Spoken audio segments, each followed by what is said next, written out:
Hi all 1920 movie ഫ്രാഞ്ചൈസിൽ മൂന്നാമതായി പുറത്തിറങ്ങിയ 1920 London എന്ന ചിത്രമാണ് ഇന്ന് നമ്മൾ നോക്കാൻ പോകുന്നത്. So welcome back to my channel. Movie start ചെയ്യുന്നത് രാജസ്ഥാനിലെ ഷിഖാറിൻ്റെ രാജകുമാരിയായ ശിവാംഗിയെ കാണിച്ചുകൊണ്ടാണ്. അവൾ ട്രെയിനിൽ രാജസ്ഥാനിലേക്ക് തിരിച്ചു വരുവാണ്. കുമാർ വീർ സിംഗ് എന്നാണ് കല്യാണം കഴിച്ച് ലണ്ടനിലായിരുന്ന അവളിപ്പോൾ നാട്ടിലേക്ക് മടങ്ങുന്നത് തനിച്ചാണ്. അതും ഏറെ വിഷമത്തോടെ അവൾ ശിഖാർ എന്ന നാട്ടിലെ വലിയ മാളികയിൽ എത്തുവാണ്. ഒറ്റയ്ക്ക് വന്നത് കാരണം എല്ലാവരെയും പോലെ പാരൻസ് അവളെ ക്വസ്റ്റ്യൻ ചെയ്യുന്നു. അന്നേരം അവൾ പറയാൻ തുടങ്ങുവാണ്.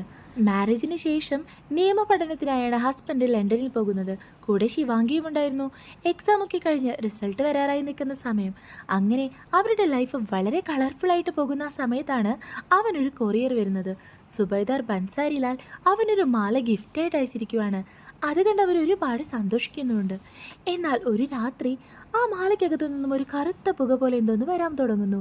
അകത്തുറങ്ങുകയായിരുന്ന വീർ സിംഗിന് ഒരു കുഞ്ഞിൻ്റെ ശബ്ദം കേൾക്കുന്നു. ഉറങ്ങാൻ പറ്റുന്നില്ല. എന്താണെന്ന് അറിയാനായിട്ട് താഴെ ഹാളിൽ വന്ന് നോക്കുമ്പോൾ അവിടെ ഒരു ചേര കിടന്ന് ആടുന്നത് കാണുവാണ്. പേടിയോടെ അടുത്ത് ചെന്ന് നോക്കുമ്പോൾ അവിടെ ഒന്നും തന്നെയില്ല. പെട്ടെന്ന് പുറകിലൊരു രൂപം വന്ന് അവരെ പേടിപ്പിക്കുന്നു. അവൻ ബാൽക്കണി വഴി പുറത്തേക്ക് എത്തിച്ചു നോക്കുമ്പോൾ അവിടെ ഒന്നും കാണുന്നില്ല. എന്നാൽ ഒരു കാക്കയുടെ കരച്ചിൽ കേൾക്കാമായിരുന്നു. അങ്ങനെ അവൻ വന്ന് തിരികെ റൂമിൽ കിടന്നുറങ്ങാൻ നേരം അവൻ്റെ മുഖത്തേക്ക് ചോരത്തുള്ളികൾ വീഴാൻ തുടങ്ങുന്നു. പേടിയോടെ മെല്ലെ തിരിഞ്ഞു നോക്കുന്നതും മുകളിൽ നിന്നൊരു കറുത്ത രൂപം അവൻ്റെ ദേഹത്തേക്ക് വീഴുവാണ്. എന്നാൽ അതിനുശേഷമുള്ള ദിവസങ്ങൾ വളരെ ഭയാനകമായിരുന്നു. അവൻ്റെ health condition day by day വളരെ മോശമാകാൻ തുടങ്ങുന്നു. ഹോസ്പിറ്റലിൽ ഒരു രാത്രി വീണ്ടും ഒരു കാക്കയെ കാണിക്കുന്നു. അതിൻ്റെ ശബ്ദം കാരണം അവൻ ആകെ പൊസസ്ഡ് ആയ പോലെ വയലൻ്റ് ആകാൻ തുടങ്ങുവാണ്. പൂർണ്ണമായും ആ ഈവിൾ സ്പിരിറ്റിൻ്റെ കൺട്രോളിലായിരുന്നു അന്നേരം വീർ സിംഗ്. അടുത്ത ദിവസം ശിവാംഗി വീട്ടിൽ നോക്കുമ്പോൾ ചുവരിലെ എല്ലാ ഫാമിലി ചിത്രങ്ങളിലും വീർ സിംഗിൻ്റെ കണ്ണുകൾ കറുത്തിരിക്കുവാണ്. അവളത് കണ്ട് ഭയന്ന നേരം അവിടെ വന്ന അമ്മ പറയുന്നത് ആരോ അവന് ശൂന്യം വെച്ചിട്ടുണ്ടെന്നാണ്. എന്നാൽ അത് കേൾക്കുന്ന ശിവാംഗിക്കാവട്ടെ ഒട്ടും വിശ്വാസം വരുന്നുണ്ടായിരുന്നില്ല. കാരണം ഒരു എതിരാളി പോലുമില്ലാത്ത വളരെ സത്യസന്ധനായ ഒരാൾക്ക് ആരാണ് കൂടോത്രം വെക്കുന്നത്? അന്നേരം ആ അമ്മയുടെ സംശയം അത് വീറിൻ്റെ രണ്ടാം അമ്മയിലേക്കായിരുന്നു. കാരണം രാജാവിൻ്റെ കാലശേഷം ആ അധികാരം പിന്നീട് വീറിനാണ്. അവനില്ലാതായാൽ മാത്രമേ രണ്ടാം അമ്മയുടെ മകന് ആ സ്ഥാനം ലഭിക്കൂ. വീണ്ടും പ്രസന്റിലേക്ക് വരുമ്പോൾ ശിവാംഗി പറഞ്ഞതൊക്കെ കേട്ടു നിന്ന മുൻചുണ്ടിക്കാരനായ അവളുടെ ബ്രദർ എന്താണെന്ന് അറിഞ്ഞിട്ട് തന്നെ കാര്യമെന്ന് പറഞ്ഞ് വീറിൻ്റെ കൊട്ടാരത്തിലേക്ക് പുറപ്പെടാൻ തുടങ്ങുന്നു. എന്നാൽ മഹാരാജാവ് അവനെ തടയുവാണ്.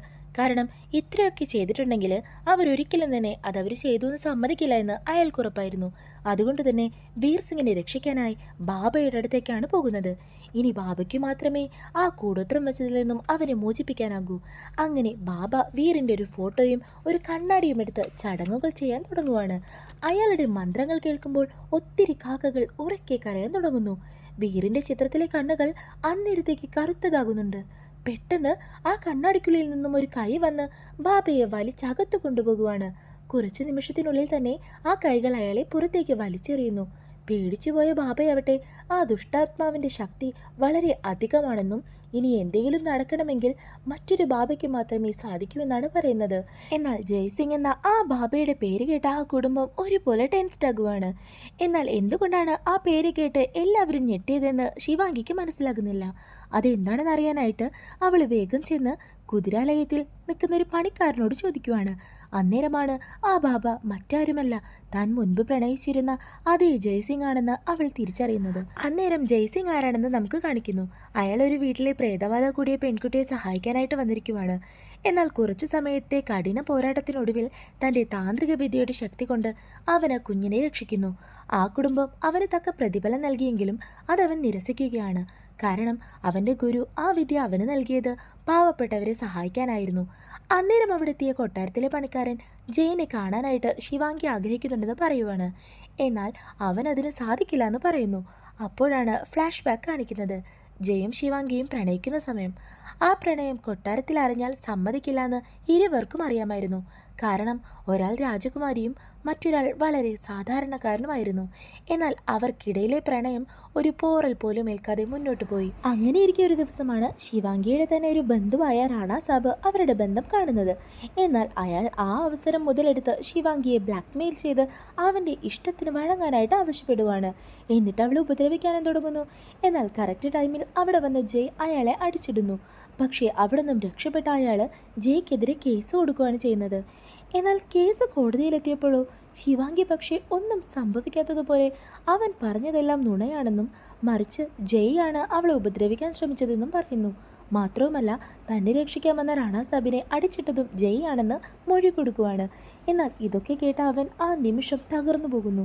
ചെയ്യാത്ത തെറ്റിന് അവൻ 5 വർഷം തടവും കിട്ടുന്നുണ്ട്. പ്രസന്റിൽ ഇതൊക്കെ വളരെ വിഷമത്തോടെ അവൻ ആലോചിച്ച നേരം പെട്ടെന്ന് പുറത്ത് ആരോ പല്ലക്കിൽ വന്നത് കാണുന്നു. ചെന്ന് നോക്കുമ്പോൾ അത് ശിവാംഗിയായിരുന്നു. അവൾ കരഞ്ഞു കരഞ്ഞ് യാചിച്ചത് കണ്ട് അവസാനം അവൻ ഹെൽപ്പ് ചെയ്യാമെന്ന് സമ്മതിക്കുന്നു. പക്ഷേ എല്ലാവർക്കും ഫ്രീ ആയി ചെയ്തു കൊടുത്തിരുന്ന ആ ഒരു സഹായം ഒത്തിരി പണം തന്നാലേ ചെയ്യൂ എന്നും പറയുന്നുണ്ട്. അങ്ങനെ രണ്ടാളും കൂടെ നേരെ വീരൻ്റെ അടുത്ത് എത്തുവാണ്. എന്നാൽ അവൻ്റെ അവസ്ഥ വളരെ മോശമായിരുന്നു. വീരനെ രക്ഷിക്കണമെങ്കിൽ ഇനി വെറും ഒരാഴ്ച മാത്രമേ സമയമുള്ളൂ. അതുകൊണ്ട് തന്നെ അവനെ ഡിസ്ചാർജ് ചെയ്ത് വീട്ടിലെത്തിക്കാനായിട്ട് ജയ് ആവശ്യപ്പെടുന്നുണ്ട്. എന്നാൽ ഡോക്ടർ പക്ഷെ അതിന് സമ്മതിക്കുന്നില്ല. മെഡിക്കൽ സയൻസിന് അതിന് ക്യൂർ ഉണ്ടെന്ന് അയാൾ വാദിക്കുവാണ്. പക്ഷേ ഇത് അതല്ലെന്നും മറിച്ച് ഒരു ദുരാത്മാവ് കൂടിയതാണെന്നും ജയ് പറയുന്നു. അത് പ്രൂവ് ചെയ്യാനായിട്ട് ഹോസ്പിറ്റലിൽ ഒരു കോർണറിൽ കുറച്ച് പച്ച ഇറച്ചി കൊണ്ടുവയ്ക്കുന്നു. അത് പൊതിഞ്ഞു കൊണ്ടുവന്ന തുണിക്കഷ്ണം വീറിനെ മണപ്പിക്കുന്നു.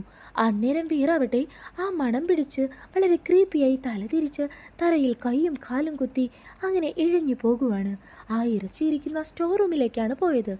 എന്നിട്ട് ആ ഇറച്ചി വാരി തിന്നാനായിട്ട് തുടങ്ങുന്നു. അവിടെ വിരിച്ചു വെച്ച വെള്ളത്തുണിയിൽ ആ കഴിക്കുന്ന ആളിൻ്റെ രൂപം നിഴലിൽ ഒരു ഈവിൾ സ്പിരിറ്റിൻ്റെ പോലായിട്ട് എല്ലാവരും കാണുന്നുണ്ട്. അത് കണ്ടതോടുകൂടി ഹോസ്പിറ്റൽ അതോറിറ്റി വീരനെ ഡിസ്ചാർജ് ചെയ്യാൻ സമ്മതിക്കുന്നു. വീട്ടിലെത്തിയ പാടെ ജയ് ചോദിക്കുന്നത് കേവലം മന്ത്രങ്ങൾ ഉച്ചരിച്ചതുകൊണ്ട് മാത്രം ഒരു ദുഷ്ടാത്മാവിനെ ഇവിടെ ലണ്ടനിൽ എത്തിക്കാൻ പറ്റില്ല. മറ്റേതെങ്കിലും വസ്തു ഇവിടേക്ക് അപ്രതീക്ഷിതമായി എത്തിയിട്ടുണ്ടോ എന്ന് ചോദിക്കുകയാണ്. എന്നാൽ അന്നേരമാണ് വീരൻ്റെ വീട്ടിൽ നിന്നും അയച്ച ആ കറുത്ത മാല അവൾ ജയിന് കാണിച്ചു കൊടുക്കുന്നത്. അത് കയ്യിൽ വാങ്ങി ജയ് മന്ത്രങ്ങൾ ചൊല്ലിയതും അവൻ്റെ ഉള്ളം കൈ കറുത്ത നിറമാകുന്നു. ഇത് കണ്ട് അവൻ പറയുന്നത് ഇന്ന് രാത്രി 3 മണിക്ക് തന്നെ നമുക്കിത് നദിയിൽ ഒഴുക്കിക്കളയണമെന്നാണ്. ജയ് അത് ചെയ്യാൻ പോകുന്ന നേരം വീട്ടിനകത്തു നിന്നും ആ ആത്മാവ് പുറത്തു കടക്കാതിരിക്കാൻ ഒരു മന്ത്രം ചൊല്ലാനായി ശിവാംഗിയോട് ആവശ്യപ്പെടുന്നു. എന്നാൽ ആ മന്ത്രം നിർത്താനായി ആ ആത്മാവ് പല വഴികളും തേടും. എന്നാൽ അതൊരിക്കലും നിർത്താൻ പാടില്ല എന്ന് അവൻ വാൺ ചെയ്യുവാണ്. അങ്ങനെ അന്ന് രാത്രിയാണ് കാണിക്കുന്നത്. അതേസമയം ജയ് ആവട്ടെ ആ ലോക്കറ്റും എടുത്ത് അവിടെ നിന്നും പോകുവാണ്. എന്നാൽ ജയ് പോകാനിരുന്ന കാർ ആക്സിഡൻ്റ് ആവുന്നു. അന്നേരം അവൻ ആ മാല എടുത്ത് നദിക്കരയിലേക്ക് ഓടുവാണ്. അതേസമയം കൊട്ടാരത്തിൽ കാണിക്കുമ്പോൾ ലൈറ്റ്സൊക്കെ അണിഞ്ഞിരിക്കുവാണ്. വിളക്കെടുക്കാൻ പോയ അമ്മയെ ആ പ്രേതം പേടിപ്പിക്കുന്നു. ആ സ്ത്രീയുടെ കരച്ചിൽ കേട്ട് ശിവാംഗി നിർത്താതെ മന്ത്രം ഉരുവിട്ട് അങ്ങോട്ട് ചെന്ന് നോക്കുമ്പോൾ അവൾ കൊടൂരമായി കൊല്ലപ്പെട്ടിട്ടുണ്ടായിരുന്നു. എന്നിട്ടും അവൾ മന്ത്രം നിർത്താതെ ചൊല്ലുവാണ്. അന്നേരമാണ് അമ്മ മരിച്ചതായി ആ പ്രേതം അവൾക്ക് ഇലൂഷൻ കൊടുത്തതാണെന്ന് അവൾക്ക് മനസ്സിലാകുന്നത്. എന്നാൽ പ്രേതം എത്ര തന്നെ പേടിപ്പിച്ചിട്ടും അവളുടെ മനക്കരുത്തിനെ എതിർക്കാനായിട്ട് കഴിയുന്നില്ല. അവൾക്ക് എങ്ങനെയെങ്കിലും തൻ്റെ ഭർത്താവിനെ ജീവിതത്തിലേക്ക് തിരിച്ചു കൊണ്ടുവരണമായിരുന്നു. അങ്ങനെ സമയം 3 മണിയായി. കൊട്ടാരത്തിനകത്ത് ലൈറ്റ്സ് വീണ്ടും വന്നു. അന്നേരം എല്ലാം ശരിയായി. വീർ അവളുടെ അടുത്തേക്ക് നടന്നു വരുവാണ്. സന്തോഷത്തിൽ അവൾ അവനെ ഓടിച്ചെന്ന് കെട്ടിപ്പിടിച്ച് കരയാൻ തുടങ്ങുന്നു. എന്നാൽ അന്നേരം ക്ലോക്കിലേക്ക് നോക്കുമ്പോഴാണ് 3 മണിക്ക് ഇനിയും മിനിറ്റുകൾ ബാക്കിയുണ്ട്. മന്ത്രങ്ങൾ നിർത്താനായി ആ ആത്മാവ് കളിച്ചൊരു കളിയാണതെന്ന് മനസ്സിലാക്കുമ്പോഴേക്കും വീറിൻ്റെ രൂപത്തിലുള്ള ആത്മാവ് പൊട്ടിച്ചിരിക്കാനായി തുടങ്ങുന്നു. അതേസമയം ജയിനെ കാണിക്കുമ്പോൾ 3 മണി കഴിഞ്ഞിട്ടും അവൻ ആ ലോക്കറ്റ് നദിയിലൊഴുക്കാതെ കയ്യിൽ പിടിച്ച് നിൽപ്പാണ്. അന്നേരമാണ് നമുക്ക് കാണിക്കുന്നത് സത്യത്തിൽ വീരൻ്റെ രണ്ടാനമ്മയല്ല, പകരം ജയ് തന്നെയായിരുന്നു കല്ലറയിലുള്ള ഒരു ദുരാത്മാവിനെ ആവാഹിച്ച ആ മാല വീരൻ അയച്ചു കൊടുത്തത്. ശിവാംഗി ഒരിക്കൽ അവന് ചെയ്ത ദ്രോഹങ്ങൾക്കുള്ള ഒരു മധുര പ്രതികാരമായിരുന്നു അത്. എന്നിട്ട് അപ്പോൾ തന്നെ അവൻ സ്വന്തം ദേഹത്ത് മുറിപ്പാടുകൾ ഉണ്ടാക്കുവാണ്. കാരണം തന്നെ ആ കൃത്യം ചെയ്യാനായിട്ട് സമ്മതിക്കാതിരുന്നത് ആത്മാവാണെന്ന് വരുത്തി തീർക്കാനായിരുന്നു അവൻ ശ്രമിക്കുന്നത്. എന്നാൽ അവിടെയാണ് മറ്റൊരു ട്വിസ്റ്റ് വെളിപ്പെടുത്തുന്നത്. കാരണം വീരനെ രക്ഷിക്കാൻ ആ ലോക്കറ്റിന് മാത്രമേ സാധിക്കുമായിരുന്നുള്ളൂ. പകയോടെ ജയ് അത് ആ നദിയിൽ വലിച്ചെറിഞ്ഞ് തിരിച്ചു പോകുവാണ്. നെക്സ്റ്റ് ഡേ ജയിനെ കണ്ട് ശിവാംഗി അവൾ കാരണം അവനെ ആ ആത്മാവ് ആക്രമിച്ചതിന് സോറി ചോദിക്കുന്നു. അങ്ങനെ അന്നത്തെ രാത്രി വീറിൻ്റെ ശരീരത്തിലുള്ള ആ ആത്മാവ് ആരാണെന്ന് അറിയാനായിട്ട് അവനൊരു നല്ല ആത്മാവിൻ്റെ സഹായം വേണമെന്ന് പറയുവാണ്. അതിനായി ഒരു നാരങ്ങ എടുത്ത് റിച്വൽസ് ചെയ്യുന്നു. ആ നാരങ്ങ എവിടെയാണോ പോയി നിൽക്കുന്നത് അവിടെയായിരിക്കും ആ നല്ല ആത്മാവ് ഉണ്ടാകുക എന്ന് പറയുന്നു. അത് ഫോളോ ചെയ്ത് പോകേണ്ടത് ശിവാംഗിയാണെന്നും പറയുവാണ്. അങ്ങനെ ശിവാംഗി രാത്രി കയ്യിൽ കത്തിച്ച മെഴുകുതിരിയുടെ വെട്ടത്തിൽ ആ നാരങ്ങ ഫോളോ ചെയ്ത് പോകുവാണ്. എന്നാൽ വാസ്തവത്തിൽ ജയ് തന്നെയായിരുന്നു ആ നാരങ്ങ തൻ്റെ മന്ത്രം ഉപയോഗിച്ച് മൂവ് ചെയ്യുന്നുണ്ടായിരുന്നത്. എന്നാൽ ശിവാംഗിയെ കാണിക്കുമ്പോൾ അവളെ ആരോ പിന്തുടരുന്നത് പോലെ ഉണ്ടായിരുന്നു. എങ്ങനെയോ ഒരു വിധത്തിൽ ആ നാരങ്ങ ടച്ച് ചെയ്യാൻ പോകുന്നതും ഒരു ഭീകര സത്വം അവളുടെ പുറകിലൂടെ ഇഴഞ്ഞിഴഞ്ഞ് അവളെ പിടിക്കാനായിട്ട് വരുന്നുണ്ടായിരുന്നു. എന്നാൽ ജയ് തൻ്റെ റിച്വൽ നിർത്തിയതും ആ പ്രേതം അവിടെ നിന്ന് പോകുകയും ആ നാരങ്ങ അവൾക്ക് കിട്ടുകയും ചെയ്യുന്നു. ആ നാരങ്ങ അവള് ജയിന് കൊടുത്ത പാടെ എന്തോ മനസ്സിലായ പോലെ അവൻ പറയുന്നത് ഇവിടെ ആ പ്രേതത്തിനെ എത്തിച്ചത് വീറിൻ്റെ രണ്ടാനമ്മയാണെന്നാണ്. എന്നാൽ സ്വത്തിനും പണത്തിനും വേണ്ടി ഒരു മകനോട് ഇത്രയും ക്രൂരത ചെയ്യാനാവുമെന്ന് ഞാൻ ചോദിക്കുമെന്ന് ശിവാംഗി വിഷമത്തോടെ പറയുവാണ്. എന്നാൽ അപ്പോൾ തന്നെ ജയാവട്ടെ അവരതൊരിക്കലും സമ്മതിക്കില്ല. സുബൈദാർ ബൻസാരിലാലിന്റെ പേരിൽ അവർ തന്നെയാണ് ആ മാല ഇങ്ങോട്ട് അയച്ചതെന്ന് അവൻ പറയുവാണ്. എന്നാൽ എത്ര മറച്ചു വെച്ചാലും സത്യം ഒരു നാൾ പുറത്തു വരുമെന്ന് പറഞ്ഞതുപോലെ ജയ് പറഞ്ഞ ആ കാര്യം ശിവാംഗിക്ക് ഡൗട്ടുണ്ടാക്കുന്നു. അടുത്ത ദിവസം അവൾ വീറിൻ്റെ അടുത്ത് വിഷമത്തോടെ ഇരിക്കുന്ന നേരമാണ് അവൾക്ക് സ്ട്രൈക്ക് ആവുന്നത്. സുബൈദാർ ബൻസാരിലാലാണ് ആ മാല അയച്ചതെന്ന് താൻ ഒരിക്കലും പറഞ്ഞിട്ടില്ല. പിന്നെ അത് ജയ് എങ്ങനെ കൃത്യമായി പറഞ്ഞു എന്ന് അവൾ വേഗം അപ്പോൾ തന്നെ ജയ് തിരിച്ചു പോകാൻ നിൽക്കുന്ന ആ റെയിൽവേ സ്റ്റേഷനിലേക്ക് ചെല്ലുവാണ്. ജയിനെ കണ്ട് അവൾ അപ്പോൾ തന്നെ അവൾ തന്നോട് എന്തിനിങ്ങനെ ചെയ്തുവെന്ന് ചോദിക്കുവാണ്. കാരണം ഭർത്താവിൻ്റെ വീട്ടുകാരല്ല, പകരം ജയ് തന്നെയാണ് ആ മാല അയച്ചതെന്ന് അവൾക്ക് പിടികിട്ടിയിരുന്നു. എല്ലാം കേട്ട ജയും തനിക്കൊപ്പം നിൽക്കേണ്ട ഒരു സമയത്ത് തനിക്കെതിരെ നിന്ന് തൻ്റെ ജീവൻ്റെ നല്ലൊരു സമയം ജയിലിൽ അയച്ചതിനുള്ള ശിക്ഷയാണിതെന്ന് പറയുവാണ്. പകരത്തിന് പകരം തന്നെ. എന്നാൽ അന്നേരമാണ് മറ്റൊരു സത്യം ശിവാംഗി പറയുന്നത്. സത്യത്തിൽ അന്നത്തെ ആ ദിവസം അവരുടെ ബന്ധം കൊട്ടാരത്തിൽ അറിഞ്ഞപ്പോൾ അന്ന് തന്നെ ജയനെ ഭഗവരത്തനായിട്ട് തീരുമാനിച്ചിരുന്നു. എന്നാൽ തന്നെ ജീവനായി സ്നേഹിച്ചതിന് അവന് മരണം കൊടുക്കാനായിട്ട് അവൾ ആഗ്രഹിച്ചില്ല. താൻ ഒരിക്കലും ഇനി ജയനെ കാണില്ല എന്നും അവർ പറഞ്ഞ ആര് വേണമെങ്കിലും കല്യാണം കഴിക്കാമെന്നും അവൾ സത്യം ചെയ്തതുകൊണ്ട് മാത്രമാണ് ഇന്നും ജയ് ജീവനോടുള്ളതെന്ന് അവൾ കരഞ്ഞു പറയുവാണ്. അവർ പറഞ്ഞത് പ്രകാരമാണ് അവളന്ന് ആ കള്ളമൊഴി കൊടുത്തതും. എന്നാൽ ഇതൊക്കെ കേട്ടിരുന്ന ജയ് താൻ വലിയൊരു തെറ്റ് ചെയ്തെന്ന് തിരിച്ചറിയുവാണ്. അതുകൊണ്ട് തന്നെ എന്ത് വില കൊടുത്തും താൻ വീറിനെ രക്ഷിക്കുമെന്ന് അവൾക്ക് വാക്കുകൊടുക്കുന്നു. അങ്ങനെ അന്നത്തെ രാത്രി ആ കൊട്ടാരത്തിൽ അവൻ നേരെ ചെന്ന് അതിനകത്തുള്ള ആ ആത്മാവിനെ മന്ത്രങ്ങൾ കൊണ്ട് ആവാഹിച്ച് ഒരു കുപ്പിയിൽ അടയ്ക്കുന്നു. എന്നിട്ട് അത് അടക്കം ചെയ്യാനായി ശിവാംഗിയെയും കൂട്ടി ഒരു ശ്മശാനത്തിലേക്ക് കാറിൽ പോകുവാണ്. എന്നിട്ട് അത് അവിടെ ഒരിടത്ത് കുഴിച്ചു മൂടുന്നു. എന്നാൽ തിരിച്ചു പോകാൻ നേരം പെട്ടെന്ന് ഒരു പ്രതിമ തലതിരിച്ച് ആ ബോട്ടിലിട്ട ഭാഗത്തേക്ക് നോക്കുന്നു. സോ ആ ആത്മാവ് പുറത്തു വന്നിരിക്കുന്നു എന്നവർക്ക് മനസ്സിലാകുന്നു. എന്നാൽ കുപ്പിക്ക് പുറത്ത് കിടന്ന ആത്മാവ് ജയിനെ കറക്കിയെടുത്ത് ദൂരെ വലിച്ചെറിയുവാണ്. അവിടെ നിന്നും സീൻ ഷിഫ്റ്റ് ചെയ്താൽ ജയ് കണ്ണു തുറന്നാൽ അവൻ അന്നേരം ആ കൊട്ടാരത്തിനകത്താണുള്ളത്. തൻ്റെ കൺട്രോളിലായിരുന്ന ആ ആത്മാവ് ഇപ്പോൾ സ്വതന്ത്രമായിരിക്കുന്നുവെന്നും അതിനി എന്ത് വേണമെങ്കിലും ചെയ്യുമെന്നും അവൻ ടെൻഷനായി പറയുവാണ്. അതേസമയം വീറിൻ്റെ അവസ്ഥയും വളരെയധികം മോശമായിരിക്കുവാണ്. ഇനി ആകെ രക്ഷ തൻ്റെ ഗുരുവാണ്. എന്നാൽ അയാൾ ഇന്ന് ജീവിച്ചിരിപ്പില്ല. എന്തെങ്കിലും വഴി അറിയണമെങ്കിൽ ആത്മാക്കളുടെ ലോകത്തേക്ക് തനിക്ക് പോകേണ്ടി വരുമെന്ന് ജയ് പറയുവാണ്. അതിനായി തൻ്റെ മന്ത്രങ്ങൾ ഉപയോഗിച്ച് അവൻ പരേതാത്മാക്കളുടെ ലോകത്തെത്തി തൻ്റെ ഗുരുവിനെ കാണുന്നു. നന്മയ്ക്കായി ഉപയോഗിക്കാൻ പഠിപ്പിച്ച മന്ത്രങ്ങളെ ദുരുപയോഗം ചെയ്തതുകൊണ്ട് ഗുരു വളരെ ദേഷ്യത്തിലായിരുന്നു. ഫൈനലി ജയ് ഒത്തിരി മാപ്പ് പറഞ്ഞത് കാരണം ആ പ്രേതത്തെ ഇല്ലാതാക്കാനുള്ള വഴിയും ഗുരുജി ഉപദേശിച്ചു കൊടുക്കുന്നുണ്ട്. എന്നാൽ അത് വളരെ ക്രൂഷ്യലായിരുന്നു. അങ്ങനെ അടുത്ത ദിവസം ശിവാംഗിയെയും കൂട്ടി ഒരു അബാൻഡൻ്റായ ചർച്ചിലേക്ക് അവർ പോകുവാണ്. അങ്ങനെ അവിടെ ഒരു മന്ത്രവാദിനി അവരുടെ വരവിനായി കാത്തിരിപ്പുണ്ടായിരുന്നു. അവർ അവന് 3 കത്തി കൊടുക്കുന്നു. ആദ്യത്തെ കത്തി ഉപയോഗിച്ച് അവൻ വീറിൻ്റെ മുടി മുറിച്ച് ഒരു അവർ ഗ്ലാസ്സിൽ കുത്തിവെക്കുന്നു. അതുമൂലം വീറിൻ്റെ ദേഹത്തു നിന്നും താൽക്കാലികമായ ആത്മാവ് പുറത്തു കടക്കുവാണ്. ആ അവർ ഗ്ലാസ്സിലെ സാൻഡ് തീരുന്ന സമയം മാത്രമേ അവർക്ക് മുൻപിലുള്ളൂ. രണ്ടാമത്തെ കത്തി ഒരു വലിയ മിററിൽ കുത്തിവെക്കുന്നു. അത് ആത്മാക്കളുടെ ലോകത്തേക്ക് പോകാനുള്ള ഒരു പോർട്ടലായി മാറുവാണ്. ഫൈനലി മൂന്നാമത്തെ കത്തി അതുപയോഗിച്ച് ജയ് ആ ലോകത്തേക്ക് ചെന്ന് ആ ആത്മാവിനെ ഇല്ലാതാക്കണം. അങ്ങനെയെങ്കിൽ ആ ആത്മാവിൻ്റെ പക്കൽ നിന്ന് ആ ലോക്കറ്റ് തിരികെ കിട്ടും. വീണ്ടും റിയൽ വേൾഡിൽ വന്ന് ആ ലോക്കറ്റ് കത്തിച്ചു കളഞ്ഞാൽ ആ ദുഷ്ടശക്തി പൂർണ്ണമായി ഇല്ലാതാകും. അകത്തുള്ള ആ ആത്മാവ് മിറർ വഴി പുറത്ത് വരാതിരിക്കാനായിട്ട് ശിവാംഗിയുടെ കയ്യിൽ ഒരു തേങ്ങ കൊടുക്കുവാണ്. എന്തുണ്ടായാലും ആ തേങ്ങ അനങ്ങാതെ പിടിച്ച് ആ മിററിന് മുന്നിലായി നിൽക്കണമെന്ന് പറഞ്ഞ് ജയ് ആ പോർട്ടലിലൂടെ ആ ലോകത്തേക്ക് പോകുവാണ്. അവിടെത്തിയ ജയെ ആ ഇരുണ്ട ശക്തി ആക്രമിക്കുന്നു. എത്ര തന്നെ എതിർക്കാൻ നോക്കിയിട്ടും ഒളിഞ്ഞിരുന്ന് അത് അവനെ അറ്റാക്ക് ചെയ്യുവാണ്. അതേസമയം അവർ ഗ്ലാസ്സിൽ സമയം തീർന്നുകൊണ്ടിരിക്കുവാണ്. എന്നാൽ ആ ഫൈറ്റിൽ ഒരു മരത്തടി തെറിച്ചു വന്ന് ശിവാംഗിയുടെ കയ്യിലിരുന്ന തേങ്ങ തെറിച്ചു വീണ് ഉടഞ്ഞു പോകുവാണ്.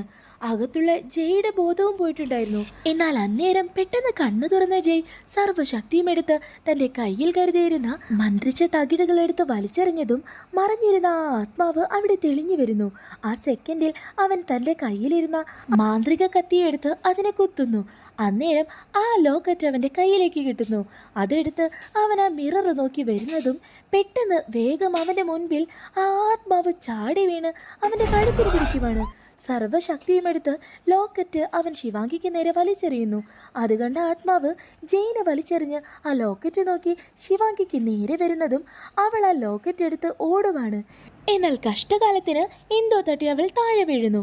അത് കാണുന്ന ജയ് ആവട്ടെ ആ ആത്മാവ് മിറർ വഴി പുറത്തു കടന്നാൽ അപകടമാണെന്ന് മനസ്സിലാക്കി ഓടിച്ചെന്ന് അവിടെ നിന്നൊരു വടിയെടുത്തെറിഞ്ഞ് ആ മിറർ പൊട്ടിക്കുവാണ്. എന്നാൽ ഇത് കണ്ട ശിവാംഗി അലറി വിളിക്കുവാണ്.